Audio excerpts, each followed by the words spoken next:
Alright, welcome everyone to a top 5 video. So with the Neo update recently happening, I wanted to go through what my top 5 changes were during this update. So they range from a number of quality of life updates to a few new introductions. Number 5 is the introduction of sacred symbols.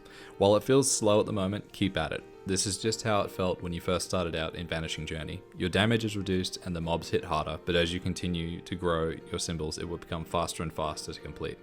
Plus its extra stats.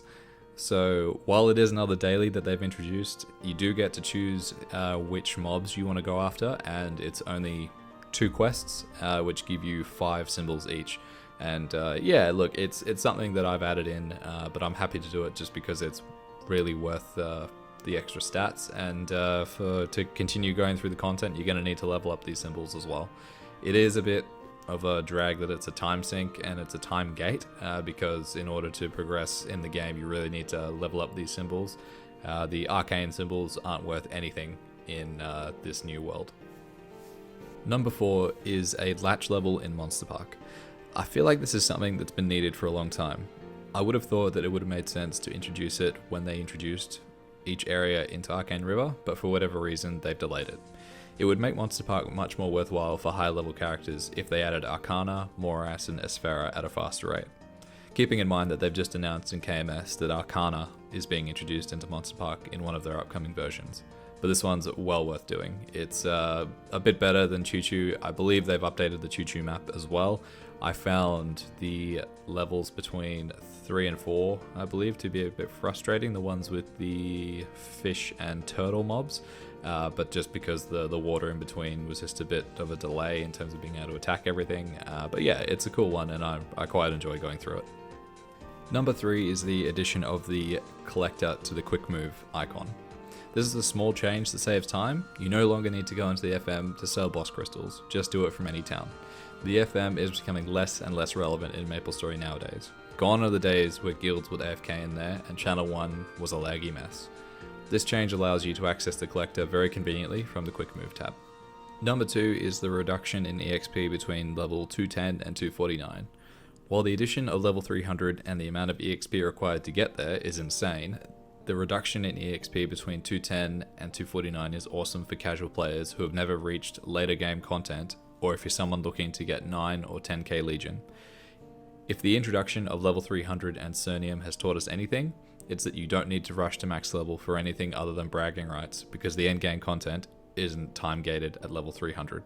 So number 1 is the update to the bossing window queue. So for those of you who've played this game for a long time, you'll have experienced the queue system for the majority of bosses in this game. So if you've completed their pre-quests, it means that you're able to queue up with someone and teleport to that map without needing to use a hyper teleport rock or to walk there. So the hyper teleport rock isn't that bad, but with bosses like Magnus, it can take a while to walk there from teleporting to the Tyrant Castle Foyer, I think it's called, something like that. But yeah, so that was a nice system, but you had to rely on someone else. So for me, this is a time and meso saver. You no longer need to rely on having another person to queue with, or need to have a hyper teleport rock to move quickly around doing your daily bosses. If you have multiple characters you want to clear bosses on for boss crystals, just say you're on reboot and that's your way to make meso early game, or even if you're trying to level up mule characters on Zakum and Horntail, as long as you've completed the pre-quests, you can teleport straight to the bosses at a click of a button.